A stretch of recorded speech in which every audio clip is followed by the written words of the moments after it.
Bonjour à tous, bienvenue dans cette nouvelle séquence. Et j'aimerais qu'on évoque ensemble quelque chose d'important qui en tout cas concerne tout le monde, tout à chacun, vous, moi, l'ensemble de la population, c'est la critique. Vous savez, on a tous peur de la critique. On l'appréhende.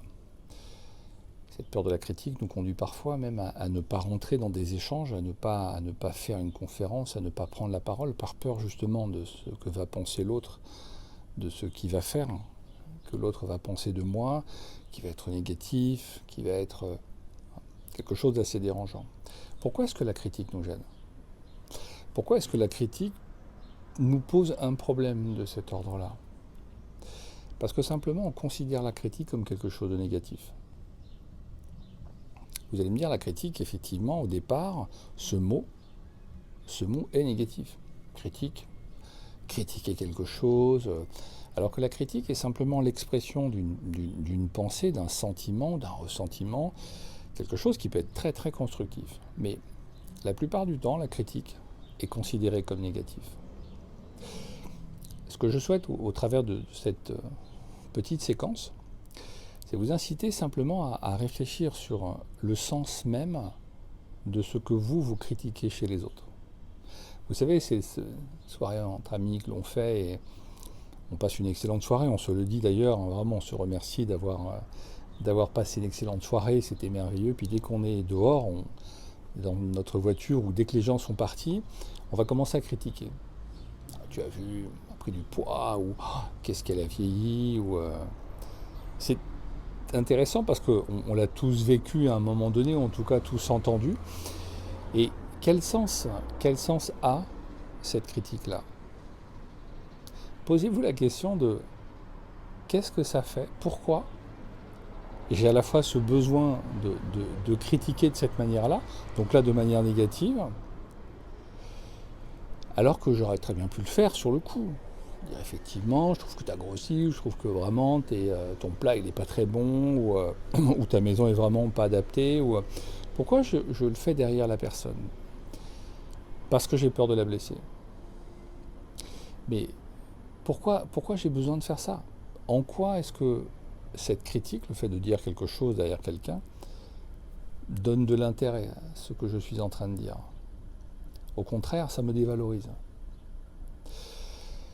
Ce que je veux très modestement tenter de vous faire partager, c'est que la critique, lorsqu'elle est constructive, c'est-à-dire lorsqu'elle apporte quelque chose dans un échange, on peut tout à fait, lors d'une soirée, se retrouver après avec son compagnon, sa compagne ou des amis, et parler de quelqu'un qui est parti, et d'y apporter une critique, mais une critique constructive, c'est-à-dire une critique qui va permettre justement d'échanger sur un point de vue, mais pas de dire du mal, hein, pas d'attaquer l'autre, pas de faire du mal à l'autre.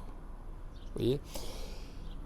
Parce qu'en faisant ça, en critiquant comme ça, de manière un peu méchante, un peu mesquine, je ne fais qu'entretenir quelque chose de très névrotique et qui va me maintenir, qui va m'enfermer dans un mécanisme où je ne vais avoir que ce besoin qui est de dire du mal des gens. Chaque fois qu'ils ont le dos tourné à dire du mal des gens. Ce qui est intéressant, vous savez, pour tout à chacun, c'est de se dire à quel moment moi personnellement, j'ai critiqué quelqu'un derrière son dos de manière négative. Et surtout, qu'est-ce que ça m'a apporté? C'est intéressant parce que c'est quelque chose que moi j'ai subi dans un autre cadre professionnel que celui dans lequel je suis aujourd'hui. Et tous ces gens qui ont porté des critiques bien sûr négatives sur moi, pour des raisons X ou Y, c'est ces mêmes gens qui sont capables, lorsque je les croise de temps en temps, de me dire bonjour, de me saluer. Et c'est là où c'est intéressant. C'est-à-dire que lorsque vous critiquez quelqu'un parce que vous ne l'appréciez pas, parce qu'il fait, parce qu'il a dit, simplement parce qu'il est, allez jusqu'au bout de votre démarche. Allez jusqu'au bout de votre démarche. Vous ne pouvez pas critiquer quelqu'un, dire du mal, le salir, et puis l'inviter chez vous à dîner, dire que vous êtes vraiment content de le voir. Vous voyez? Réfléchissez sur le sens de la critique. Réfléchissez surtout sur ce que ça vous apporte à vous-même, ça c'est très important, et surtout ce que ça construit dans l'échange. Plus vous critiquez de manière négative, plus vous allez vous enfermer dans une critique négative. Et c'est une sorte d'auto-engendrement, c'est-à-dire que la critique va devenir un mode de fonctionnement. On appelle ça les gens aigris. Et je pense que vous, comme moi, connaissons des gens aigris. C'est des gens parfois qui sont presque marrants parce qu'à chaque fois qu'on les voit ou qu'on les invite, parce qu'on est aussi un petit peu hypocrite, on les invite, ils critiquent tout le temps. Tout le temps, tout le temps. Il y a toujours quelque chose d'intéressant dans la critique négative. Et on va se nourrir de ça. Alors, certains journaux en ont fait et en font encore leur beurre, mais ce que je veux simplement, très modestement, vous dire, c'est soyez attentifs à ce que nourrit la critique en vous. Parce que pour vous élever, pour être des belles personnes, pour être des gens vraiment bien, il faut savoir aussi à un moment donné se regarder et s'auto-critiquer.